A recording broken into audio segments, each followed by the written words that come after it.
Asia में एक ऐसा कबीला भी है जो अपने मरने वालों को हर साल कब्र से निकालकर उनके साथ वक्त गुजारता है और उनकी याद को ताज़ा करता है। ममासा नामी कबीले के लोग सितंबर के इब्तदाई हफ्ते में मुर्दों को कब्रिस्तान से निकालकर दोबारा घरों में लाते हैं। चूँकि ये लोग मुकामी रस्म और रिवाज के मुताबिक लाशों को हनूत करके दफन करते हैं, इसलिए इनकी मम्मियाँ तवील अरसे में भी खराब नहीं होती। त्योहार के दौरान घर लाए मुर्दों को गुस्ल देकर उन्हें नए कपड़े पहनाए जाते हैं। उनको फिर नए सिरे से मसाला लगाकर दफन किया जाता है। तो राजा के लोग हर साल मुर्दों को कब्रों से निकालते हैं। उन तकरीबात को जश्न के तौर पर मनाया जाता है। इस रस्म को मुकामी जुबान में माइनैन कहा जाता है। तो राजा के बासियों का तल्लुक वैसे ईसाई मजहब से है और वो अपने मुर्दों की ईसाई मजहब के रिवाज के मुताबिक तदफीन करते हैं। ताहम उनका अकीदा है कि इंसान मरने के बाद भी अपने घर वालों के साथ रहता है, इसलिए साल बाद मुर्दे को इस मुकाम की जियारत कराना जरूरी है जहां उसकी मौत वाक़या हुई हो। इसके बगैर मुर्दे की रूह शदीद तकलीफ में रहती है। यही वजह है कि तो राजा के लोग दूर दराज सफर करने से हमेशा इज्तनाब करते हैं। उनका कहना है कि अगर दूर किसी इलाके में उनकी मौत वाक़या हो तो अहले खाना के लिए हर साल मुर्दे की मम्मी को इस जगह ले जाना दुश्वार होगा, इसलिए ये लोग अपने इलाके में ही रहते हैं। खुसूसन बढ़ापे की उम्र में सफर करने से गुरेज करते हैं। रिपोर्ट के मुताबिक माइनैन की रस्म इस इलाके में ज़माना कदीम से जारी है। इसका ऐलान मुकामी मजहबी पेशवाओं की जानिब से होता है। मुर्दों के अहले खाना पहले से अपने प्यारों की लाशों को कब्रों से निकालने की तैयारियां शुरू कर देते हैं। माँ बाप की लाशों का दीदार करने के लिए उनके बेटे और बेटियां दूर दराज से गाँव आते हैं। मुर्दे के अहले खाना इसलिए नए कपड़े लेकर कब्रिस्तान पहुँच जाते हैं। कब्रों को अखेड़ने के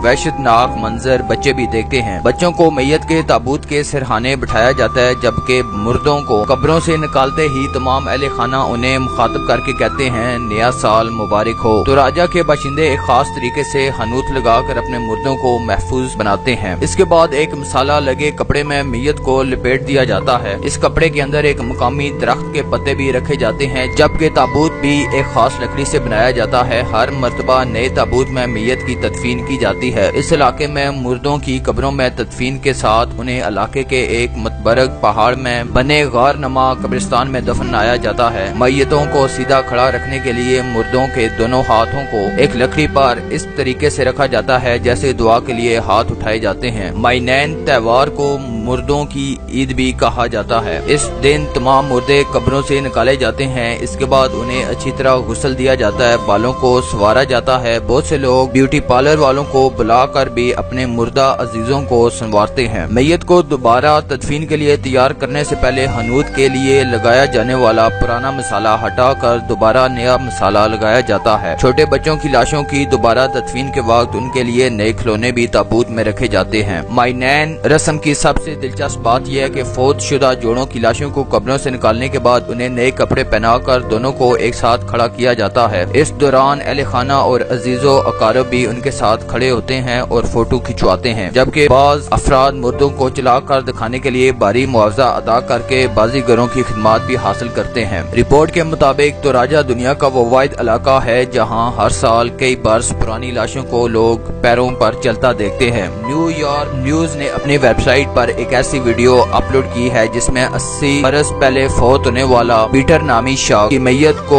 अपने पैरों पर चलता दिखाया जा सकता है। रिपोर्ट के मुताबिक तो राजा एक पहाड़ी इलाका है। कुछ बरस पहले तक यहाँ बसने वाले ममासा कबीले की इस अजीब रस्म के बारे में दुनिया को कुछ मालूम नहीं था। ताहम अब मुर्दे निकालने की रस्म शुरू होते ही मुख्तलिफ ममालिक के